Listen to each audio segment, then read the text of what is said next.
Hello and welcome to this new Blender tutorial. My name is Novelo, and in this video tutorial I want to show you how you do plasma streaks in Blender. What it's look like, I can show you. One moment, I have to zoom it a little bit up. I have it done one time, and this will be the result. So put this away, and now let's begin. We need a sphere. Okay, first of all, I start the screencast keys so you can see what I'm doing here. First, you have to delete the default cube. Default cube is a really poor thing. Every time he shows up, he gets deleted. He tries it every time, but he gets deleted. Okay, and the default lamp as well. And we switch to cycles here. Go to the world settings, and we use nodes, and we turn the color to black.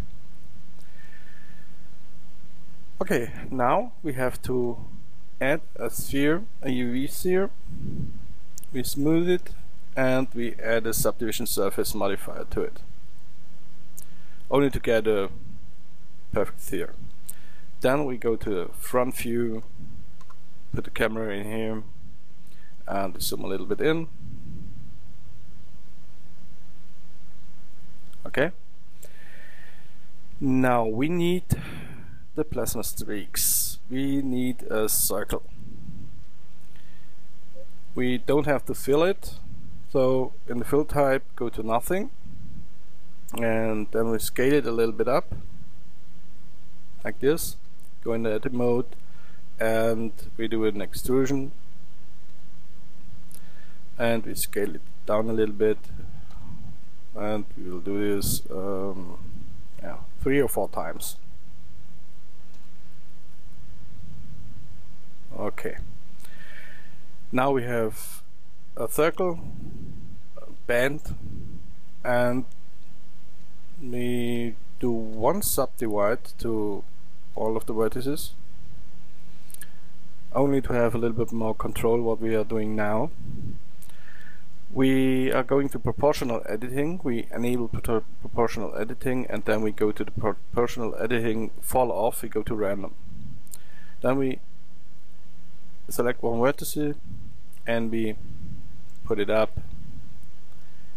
Another one we put down.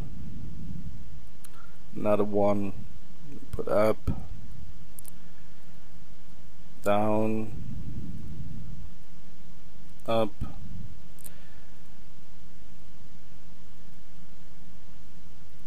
One more time. Now let's put it up and put this down. Okay. And I think that's cool now. Yeah, a little bit more extreme. Let's look to the camera. Okay, we have to do it a little bit more. So we move the camera a little bit to the epsilon axis. So now we can see it a little better. And then do in the object mode, do smooth, and add a subdivision surface modifier with rendering 3. You can see in the view 2. Okay, and do a little bit more extreme.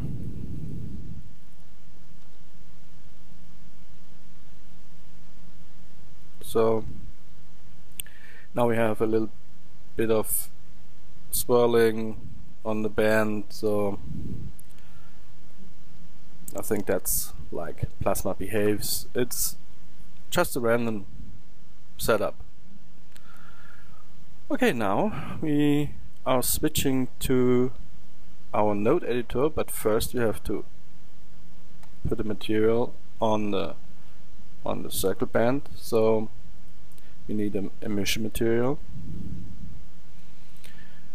and this emission go to 50. And we put in there a red color. Then we go to the node editor, And we need some transparency in the emission in this object. So we are going to add a transparent node, shader node, transparent shader. We add a mix node, shader mix node, put it in here, and connect this to here. And then we need a second color, a second emission color. This time we do a little bit lighter red, so like this. And then to get a little bit of a fall off, we need a Fresnel node. It says we need the edges to be glowing, and the rest is I want it diffuse. It has to glow, but not that strong. We go to input, to Fresnel, and put a value in here like 1.1. Then add another mix shader,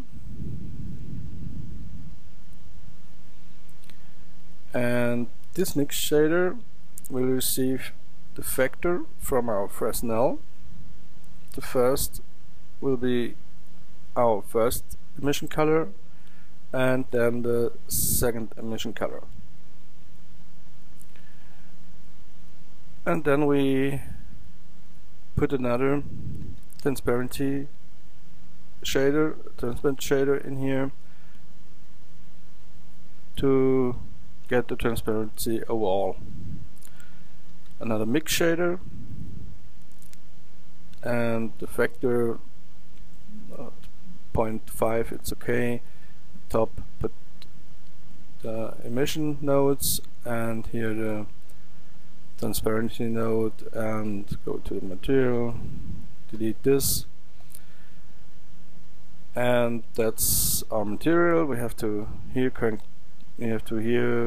push up a little bit the strength to 15, and now we can go to the 3D view, and let's see in the preview rendering what are we getting. As you can see, our plasma is glowing, and our trio has no material, so it's a little bit strong, so do a material for the CO2, new material, glossy, and 0.5, and let's see it again, or let's do it like this, split the screen, split it again. Here we go to the 3D view, and here we go to our rendered mode.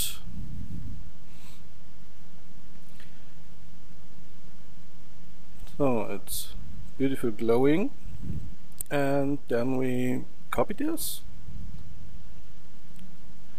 and we rotate in epsilon a little bit, this, scale a little bit up, not scale, down like this. Okay, let's rotate a little bit more.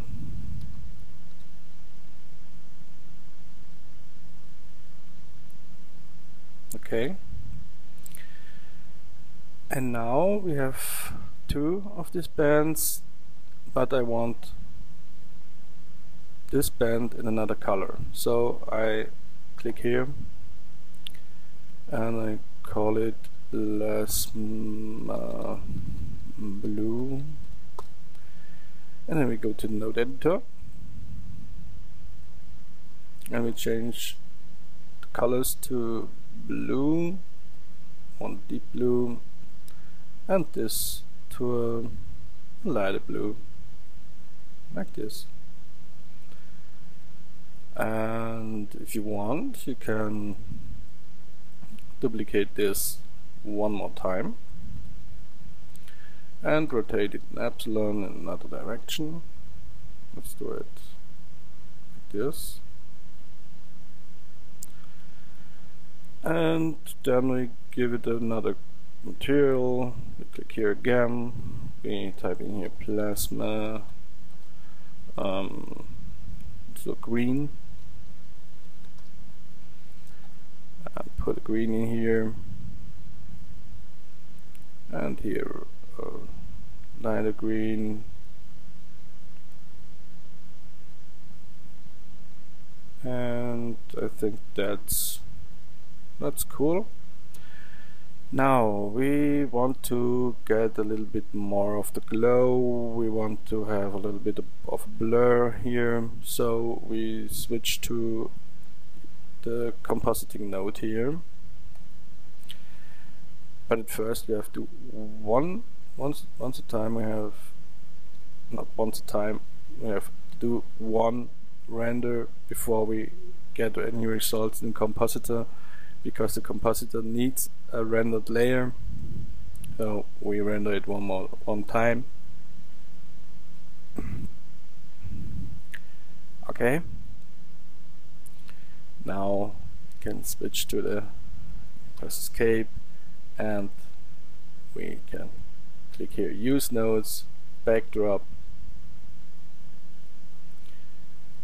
and to view the result we have to add a view node, an output viewer, Control and Shift. You can see your render result. Then we put in here, we put a blur filter, blur, a fast Gaussian blur. Let's do 20 and 20. Let's put our image in here, connect it with the viewer node, and beautiful. So let's do now a little bit of light streaks. Go to filter, glare, and we put it in here, and we have now light streaks. We have glowing on the outline glowing. It's looking really good. Looks better than my first image, but it's just the same settings, and it depends how you form your plasma streaks, how dense they are, and how swirly they are, and how they are overlapping. So it looks really nice now. I'm fascinated. Blender always surprised me. So now we need to put this together. We don't want this. It's a cool looking effect, but we don't want this so much, so intense. So let's put a multiply node in here. We go to the color mix nodes, and in the color mix, and put it to multiply. And then we put the blur here and our render layer here, and we go to view node, and now let's have a look how it is. Okay, we have to put it 1.5 here. So now, okay, that's too much, so we have to mix it, not to. Okay, that's wrong. This one goes here. Oh, sorry for that. I'm so excited, so I forgot to connect my original image. As you can see, it's a really cool effect. I can load this effect a little bit more. and I think one more time. 0.3 will do it this time. Okay, I think that's looking really cool. It's looking much better than my first attempt. Now we have the result. We can go to the camera view, and we can. It would be really cool if this goes this way, and this one goes this way. Now I have to maybe scale it a little bit down, only in the epsilon, so it doesn't overlap so much. So now let's try it again. Let's do a render and see what the result is.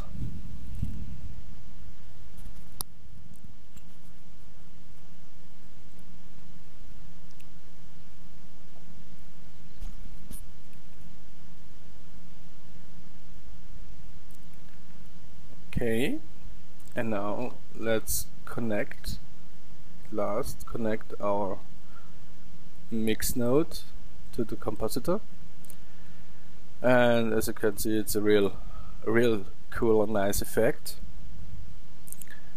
What we can do to get a better result, not these sharp edges, maybe we can add another blur in here, and we do first Gaussian, then relative, and only 2%. Let's try it. Oh, that's too much. Let's try 0.5. 0.5. Yeah, that's much better. Now the streaks are glowing, are really beautiful. It looks like plasma. So guys, that's it. I hope you enjoyed this tutorial like me. It's the first time I'm getting surprised by a result. I think I put my first image in the trash, and I like this. It's beautiful. It's beautiful to work with Blender. You get results you don't expect from software for free. So do yourself a favor and do a favor to the Blender organization, the Blender Foundation. Buy their tutorials, buy their videos, buy the films, to help them to get Blender more improved, or to just a donation to them, or buy something in the shop. I normally don't do this. I don't say go and buy this, but this is a non-commercial software, and it's for free, and there's a lot of work in there in this software, and it's an amazing piece of software. You have everything. You have 3D editor, you have nodes, you have video editing, you have motion tracking, all of this in one software, and this is really amazing. I work with Cinema 4D too, but Cinema 4D is really expensive, okay, it costs a lot of money if you want the big version, the great version, the studio version. It costs about 3,000 euros, or a little bit more if you need real flow, and you get all of this in Blender, and Blender is a good start to take a step in the 3D world. For sure, Cinema 4D is a little bit more improved in some details, but as example, I do my modeling, I do it all in Blender. And if the customer needs a Cinema 4D file, I model it in Blender, import it in Cinema 4D, and then I work with Cinema 4D. Nearly in all my workflows in 3D, Blender is involved. So go and help them and donate, buy something or something like that.